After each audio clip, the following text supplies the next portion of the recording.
They always thought I was just an aide. To them, I was the one who carried folders, fetched coffee, and stood behind the real warriors while decisions were made. My uniform was crisp, my salute sharp, but my presence was often invisible. I knew the whispers. The SEAL commander had me as his assistant, his extra set of hands, nothing more. Some looked past me, others barely acknowledged me at all. But what they didn't know was the truth. Every task I performed, every silent moment in the shadows, had been building toward something greater. I had walked through fire long before I stood quietly behind a commander. I had earned scars that didn't show on my sleeves. And though the world thought I was nothing more than support, I carried in my heart the strength of battles fought in silence. My time would come, though none of them could see it. The SEAL commander himself never treated me as less. He knew who I was, what I had endured, and why I was at his side. But he never corrected the assumptions of others, never announced my history to the room. He let them think what they wanted, knowing that time would reveal the truth. I worked in silence, learning from him, watching, listening, absorbing not only orders, but the deeper meaning of discipline, loyalty, and strength. I watched how he carried himself, how he commanded respect without raising his voice, how he honored those under his command with fairness and unwavering resolve. And though I was labeled as just the aide, I walked beside a man whose presence sharpened my own. Unknown to those around me, my silence was not weakness. It was a weapon waiting to be drawn. There came a day when the Admiral himself visited the base.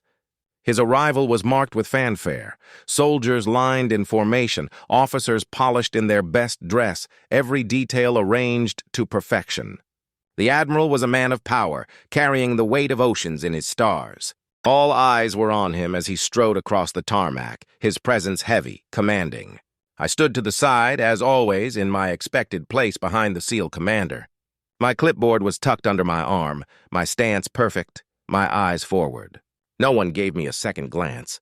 To them, I was part of the background, furniture that filled the space but did not matter. But as the Admiral's gaze swept across the ranks, something unexpected happened. His eyes landed on me, not the commander, not the officers, but me. His stride slowed. A murmur ran through the line as he stopped directly in front of where I stood. And then, in front of everyone, he raised his hand in salute. For a heartbeat, the entire base froze. The Admiral's salute was not casual, not a mistake. It was precise, deliberate, filled with respect. Soldiers glanced at one another in confusion, wondering why the highest-ranking officer present would acknowledge someone they all dismissed. My chest tightened, my heart hammered. But I returned the salute with equal precision, my eyes steady, my hand unwavering. The silence that followed was heavy, broken only by the Admiral's words. "I know who you are, and I honor what you've done." Gasps rippled through the crowd, officers shifting uncomfortably, soldiers whispering questions. The SEAL commander beside me gave the faintest nod, his eyes proud. In that single moment, the perception of everyone around me shattered. I was no longer just the aide. I was someone the Admiral himself recognized, a warrior, a protector, a name carried in stories the others had never heard. The whispers began immediately after. What did the Admiral know? What had I done? No one asked me directly, but curiosity swirled like smoke in the air. Some looked at me differently now, with respect tinged with guilt, remembering the times they had dismissed me. Others tried to piece together rumors, connecting fragments of truth they thought they knew. But I stayed silent, offering no explanations. My story was mine to carry, not theirs to consume. What mattered was not the questions. It was the respect that now filled the space where doubt had once lived. The Admiral's salute had spoken louder than any words I could have uttered. It declared that my path, though unseen, was worthy. It reminded every soldier present that the measure of a warrior is not in what is visible, but in what is endured when no one watches. The SEAL commander later told me the Admiral had once read my file, years ago, after an operation gone wrong in the shadows of the world. It was an operation that never made the news, one few were left to speak of. But the Admiral had seen my name among those who refused to break, among those who stood when others fell. He had never forgotten.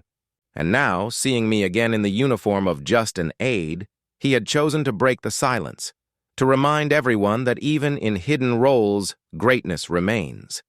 I didn't need to tell my story because in that single salute, he told it for me. From that day forward, no one dared to underestimate me again. Not because they knew my history, but because they knew that the highest respect had been given to me by the highest rank. The salute changed everything. Soldiers who had once walked past me without acknowledgement now nodded with recognition. Officers who had overlooked me now addressed me with courtesy. But the change wasn't just in them, it was in me. I stood taller, walked with firmer steps, carried myself with the quiet authority of someone who had been seen. My role remained the same, but its weight was different. Every folder I carried, every task I performed, became more than duty. It became proof that there is no small role when it is carried with greatness. And in every moment I carried the Admiral's salute in my heart, a reminder that my path had meaning.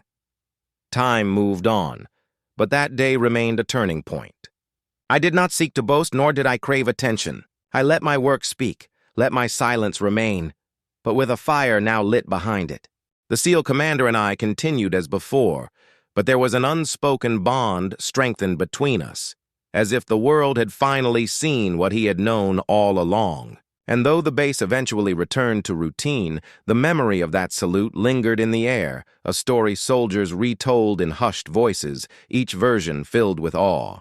It became a legend of its own, proof that rank is not the only measure of honor, that sometimes the quietest shadows cast the longest light. The truth, dear listener, is that many of us feel invisible. Many of us stand at the edges, unnoticed, unseen, assumed to be less than we are. But this story is proof that greatness cannot be hidden forever. It will reveal itself in time, often in the most unexpected ways. They thought I was just the SEAL's aide. They thought I was background, unworthy of a second glance. But when the Admiral saluted me first, the truth broke free. And that truth is a lesson to all of us. That your worth is not defined by what others see, but by the strength you carry inside. So if this story touched you, if it reminded you that unseen does not mean unworthy, then share it. Keep it alive. This is Armed Forces Stories, where the hidden heroes and the unspoken legends find their voice. Like this story, share it with those who need it, and subscribe so that together we can continue to honor the courage that lives in silence.